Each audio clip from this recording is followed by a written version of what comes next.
प्रभू येशू ख्रिस्ताच्या नावामध्ये पुन्हा एक वार आपल्या सर्वांना सलाम. आजच्या या व्हिडिओमध्ये पुन्हा एक वार मी पास्टर सुधीर भोसले आपलं स्वागत करत आहे. कृपा करून प्रियजनांनो, व्हिडिओ स्किप न करता देवाचं वचन पूर्णपणे ऐका, जे आम्हा सर्वांच्यासाठी खूप उपयोगाचं आहे.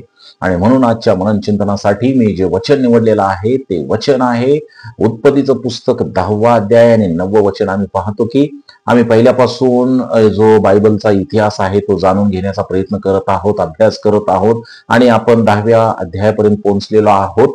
आणि आजचा 10वा अध्याय आणि 9वं वचन मी आपल्या संगती बोलत आहे. कृपा करून त्याकडे आपलं लक्ष पूर्णपणे द्या. आजचं वचन असं म्हणतं, तो परमेश्वरासमोर बलवान पारधी झाला म्हणून निम्रोदासारखा परमेश्वरासमोर बलवान पारधी असे म्हणण्याचा प्रघात आहे.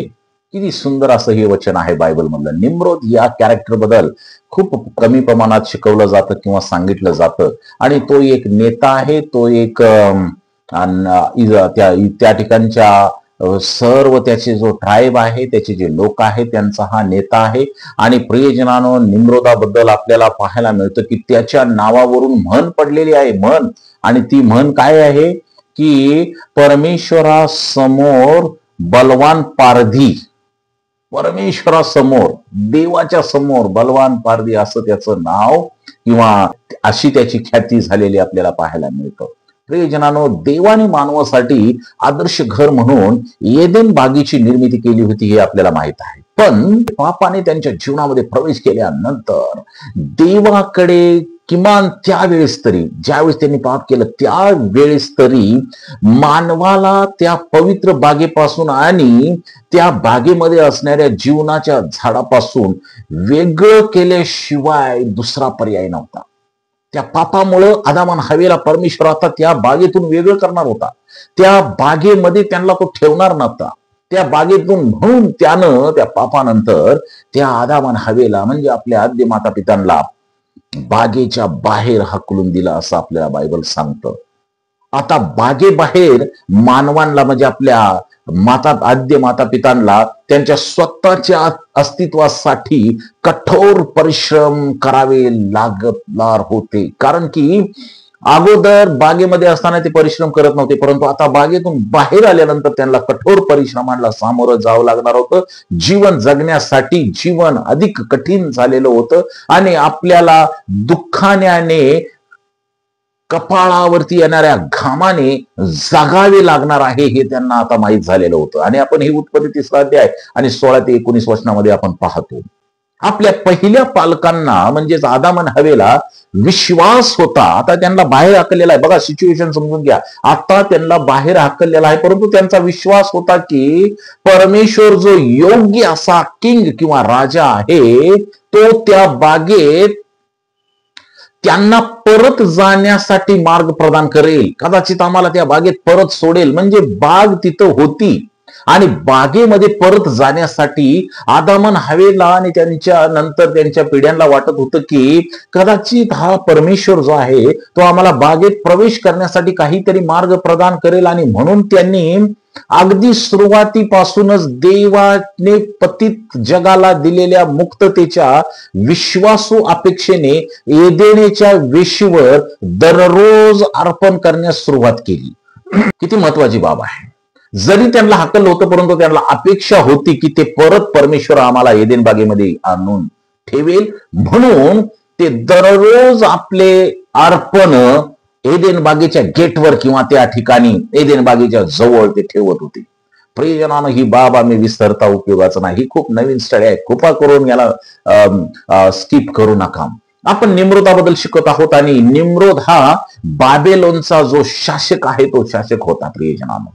प्रियजनानो, या निम्रोदाबद्दल खूप महत्वाची बाब आज आपण आजच्या संदेशामध्ये शिकणार आहोत आणि परमेश्वराला गौरव देणार आहोत. हे मानव त्यांच्या पापामुळे आनंददायी किंवा सुखाच्या मार्गापासून ते बहिष्कृत आता झाले होते. म्हणजे आधी मानव म्हणजे आपले आद्य माता पिता. आणि नंतर एदेन बाग पृथ्वीवरच राहिली होती. जरी त्यांना बाहेर काढलं होतं तरी ती एदेन बाग, देवानं रचलेली बाग, देवानं निर्माण केलेली बाग पृथ्वीवरतीच राहिलेली होती. आणि मग आम्ही पाहिलं की आदाम आणि त्याचे पुत्र देवाची उपासना करण्यासाठी त्या बागेजवळ नेहमी येत होते. देवाच्या ज्या कायद्याच्या उल्लंघनामुळे त्यांना एदेन बागेमधून बाहेर काढण्यात आलेलं होतं, त्यांनी त्याच कायद्याचं पालन पुन्हा करण्याची प्रतिज्ञा केली होती. की त्यांना वाटत होतं की आता ज्या कायद्यामुळे आम्हाला या बागेच्या बाहेर काढलं होतं, आता तो कायदा पाळून बघूया, कदाचित परमेश्वर आम्हाला त्या बागेच्या आतमध्ये जाण्याची संधी देईल. आणि म्हणून ते रोज जे अर्पण आहेत ते अर्पण त्या ठिकाणी करत होते. यानंतर जेव्हा जगात, प्रियजनांनो, आम्ही पाहतो की पुढे पुढे पुढे पुढे दिवस गेले आणि यानंतर जेव्हा जगात अधर्माची लाट पसरली, पाप पसरले आणि माणसांच्या दुष्टतेमुळे परमेश्वरानं निर्णय केला की या जगाचा मी, नोहाच्या काळामध्ये निर्णय केला की या जगाचा मी पाण्यानं नाश करणार आहे. आणि परमेश्वरानं हे ठरवलं तेव्हा एदेन बाग लावणाऱ्या देवाच्या त्या हाताने ती बाग पृथ्वीवरून काढून घेतली. किती महत्वाचं आहे. जेव्हा विशेष प्रकारे लक्षात ठेवा, जेव्हा नोहाच्या काळातला तो पूर येणार होता त्या वेळेपर्यंत एदन बाग त्या ठिकाणी पृथ्वीवरती होती. परंतु परमेश्वराच्या वचनामध्ये आणि परमेश्वराची जी भक्त लेखिका एलन जी व्हाईट आहे, पॅट्रिआर्क्स अँड प्रॉफिट्स या पुस्तकामध्ये पान नंबर 62 वरती ती असं सांगते की त्या वेळेपर्यंत, म्हणजे नोहाच्या फ्लड किंवा पूर येण्याच्या वेळेपर्यंत ही बाग पृथ्वीवरती होती. परंतु त्याच्यानंतर जेव्हा परमेश्वरानं ठरवलं की या पृथ्वीवरती दुष्टाई वाढली आहे आणि याचा मी पाण्याने नाश करणार, त्यावेळेस मात्र ती बाग पृथ्वीवरून काढून घेण्यात आली. परमेश्वराने ती स्वतः काढून घेतली. परंतु आनंदाची बातमी ही आहे, किंवा ही होती किंवा आज ही आहे की शेवटी, म्हणजे प्रगटीकरण 21:1 मध्ये लिहिल्याप्रमाणे, जेव्हा नवीन आकाश आणि नवीन पृथ्वी निर्माण करण्यासाठी परमेश्वर येईल आणि ती नवीन आकाश आणि नवीन पृथ्वी असेल,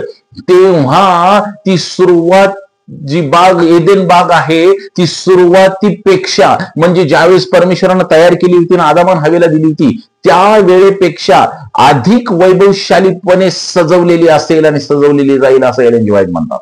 प्रियजनांनो, ती बाग परमेश्वराने जरी काढून घेतली असली तरी तो शेवटी आपल्याला त्या बागेचा अनुभव देईल. बायबलमध्ये आम्ही पाहतो की नंतर आम्ही पाहत आहे की शहरे किंवा अनेक नवीन नवीन शहरे आणि राजे जन्मले, राजे उदयास आले. परंतु जेव्हा त्यांना समस्या आल्या त्या शहरांना आणि त्या राजांना, तेव्हा त्यांनी आपल्या समस्यावर मानवनिर्मित उपाय केले. म्हणजे आपण आलेल्या समस्यावर मानवानेच, आपणच ती सोडवण्याचा प्रयत्न केला आणि एक सोपे जीवन निर्माण किंवा जगण्याचा त्यांनी प्रयत्न केला. आणि कदाचित एदेनमध्ये जे मानवानी गमावलेलं आशीर्वाद किंवा जे देवाचं सानिध्य होतं ते परत मिळवण्याचा प्रयत्न केला. परंतु कसं? स्वतःच्या प्रयत्नाने, स्वप्रयत्नाने. आणि हे चुकीचं होतं, हे वाईट होतं. उत्पत्ती 10व्या अध्यायामध्ये आज आम्ही आलेलो आहोत आणि 1 ते 12 वचन जर आम्ही वाचलं तर बायबलमध्ये निनवे शहर आणि बाबेलोनसह बायबलच्या उर्वरित भागात आढळणाऱ्या अनेक प्रमुख राजकीय लोकांचा परिचय येथे या ठिकाणी देण्यात आलेला आहे. आणि वेगवेगळी शहर, बाबिलोन सारखं शहर, निनवे सारखं शहर, अनेक राजे महाराजे त्या ठिकाणी बायबलमध्ये दाखवण्यात आलेले आहेत त्या काळचे. या अध्यायामध्ये आपण त्या सर्वांच्या बरोबर निम्रोदाबद्दल सुद्धा वाचतो आणि आजचं जे मननाचं वचन होतं ते निम्रोदाबद्दलच होतं. उत्पत्ती 10 अध्यायानं 9वं वचन. जेव्हा बायबल या निम्रोदाचं वर्णन करतं तेव्हा बायबलमध्ये लिहिण्यात आलेलं की पृथ्वीवरील एक पराक्रमी आणि परमेश्वरासमोर एक पराक्रमी शिकारी म्हणून किंवा पारधी म्हणून त्याचं वर्णन बायबलमध्ये करण्यात आलेलं आहे. जेव्हा अशा प्रकारचं ते वर्णन आहे बायबलमध्ये परमेश्वरासमोर पराक्रमी म्हणून, तेव्हा ती त्याची प्रशंसा करण्यासाठी केलेलं हे जे वचन आहे किंवा जे वाक्य आहे नव्हे, त्या पारधी निम्रोदाचं प्रशंसा करण्यासाठी लिहिलेलं हे वचन नाही. प्रियजनांनो, निम्रोद हा त्याच्या स्वतःच्या मते महान होता. तो स्वतःला खूप मोठा महान समजत होता. जसा तो होता त्याच्यापेक्षा मोठा महान समजत होता आणि तो देवाला सुद्धा आव्हान करणारा असा तो होता. किती महत्वाची बाब आहे. या अर्थामुळं, या कारणामुळं त्याच्याबद्दल असं म्हणण्यात आलेलं आहे की तो परमेश्वरासमोर पराक्रमी होता. तो देवाला गौरव देण्यासाठी नव्हे तर देवाला चॅलेंज करण्यासाठी त्या ठिकाणी त्याला अशा प्रकारची उपमा देण्यात आलेली आहे. या अध्यायामध्ये आपल्याला जे दिसते म्हणजे देवाविरुद्ध बंड होण्यास सुरुवात झालेली आपल्याला या अध्यायामध्ये दिसते. माणूस देवाला चॅलेंज करताना या ठिकाणी दिसत आहे. परमेश्वरासमोर एक पराक्रमी म्हणजे देवापेक्षा सुद्धा मोठा किंवा देवाला टक्कर देईल असा पराक्रमी होण्यास त्याला आवडत होतं आणि म्हणून त्याच्या बाबत ही म्हण पडली होती. आणि लोक आणि निम्रोद देवाला चॅलेंज करत होते आणि या देवाविरुद्धच्या बंडाला या काळामध्ये मोठ्या प्रमाणात परत एकदा सुरुवात झालेली होती.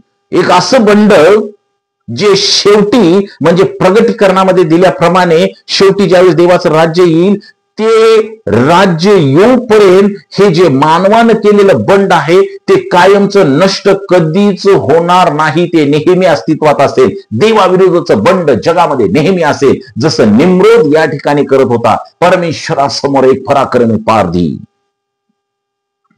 देवाविरुद्ध केलेल्या बंडामुळं त्याला ही उपमा मिळालेली आपल्याला पाहायला मिळतं.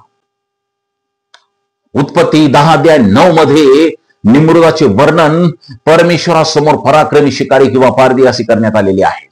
या वाक्यांशाचा अर्थ असा आहे की तो एक शक्तिशाली जुलूम करणारा किंवा एक महान नेता होता. त्याचे पराक्रम नकारात्मक दृष्टिकोनातून पाहिले जात होते. होकारार्थक नव्हे, नकारार्थक दृष्टीने पाहिले जात होते. वचन म्हणते की त्याच्या पौराणिक पराक्रमामुळे परमेश्वरासमोर पराक्रमी शिकारी निम्रोदासारखा कोण आहे अशी म्हण निर्माण झाली होती. ही म्हण महान शक्ती असलेल्या व्यक्तीचे वर्णन करण्यासाठी वापरली जात असे. महान व्यक्तीची जी ओळख आहे ती करण्यासाठी ही म्हण वापरली जात असे. मग तो महान व्यक्ती त्याची शक्ती चांगल्या कामासाठी वापरो किंवा वाईट कामासाठी वापरो, त्याला असंच म्हणलं जात होतं, परमेश्वरासमोर महान पराक्रमी. निम्रोद हा राज्य स्थापन करणारा पहिला माणूस म्हणून देखील ओळखला जातो. त्याची शक्ती आणि महत्वाकांक्षा बाबेल सारख्या शहरांच्या स्थापनेतून दिसून येते. बाबेलच्या मनोऱ्याच्या निर्मितीमध्ये देवाविरुद्धच्या बंडाची पूर्वसूचना म्हणून पाहिली जाते.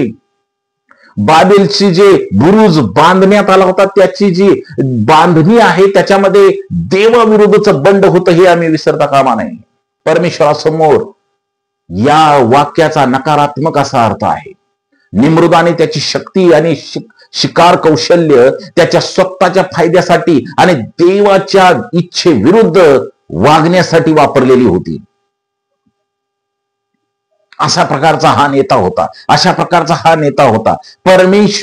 या निम्रोदाला यासाठी देण्यात आलेला आहे की परमेश्वरानं परमेश्वराच्या विरुद्ध जे त्यानं बंड केलं एक नेता म्हणून, तसं बंड कोणत्याही लोकांनी करू नये यासाठी निम्रोदाला त्या ठिकाणी देण्यात आलेलं होतं. शक्ती सामर्थ्यानं आम्ही भरलेलो असलो तरी परमेश्वरापेक्षा मोठे नाही.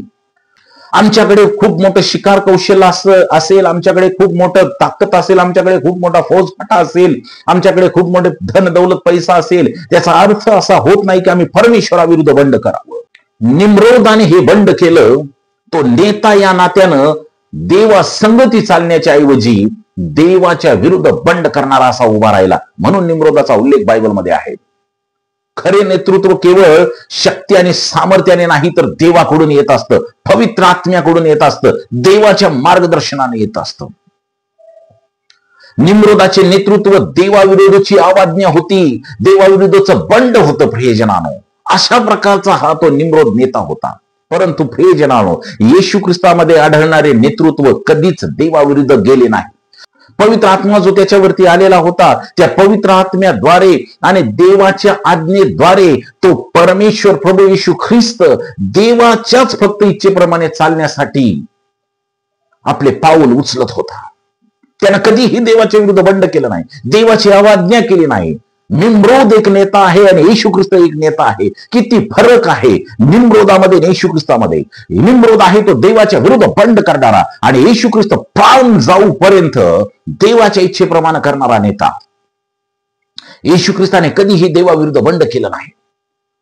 परमेश्वराच्या प्रिय लेकरांनो, एक देवाचा भक्त या नात्यानं आणि निम्रोदाप्रमाणे जगिक शक्तीवर सामर्थ्यावर भरवसा न ठेवता, देवाविरुद्ध बंड न करता, येशू ख्रिस्ताप्रमाणे आपली सुद्धा सदैव इच्छा असली पाहिजे की आम्ही देवाची इच्छा पूर्ण करू, एक नेता या नात्यानं आणि एक माणूस या नात्यानं, एक विश्वासक या नात्यानं आम्ही देवाची इच्छा पूर्ण करण्यामध्ये पुढे असलं पाहिजे, ना की आम्ही देवाविरुद्ध बंड करण्यामध्ये.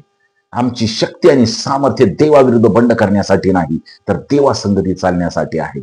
देव बाप तुम्हाला या वचनाद्वारे आशीर्वादित करो. आमेन, आमेन.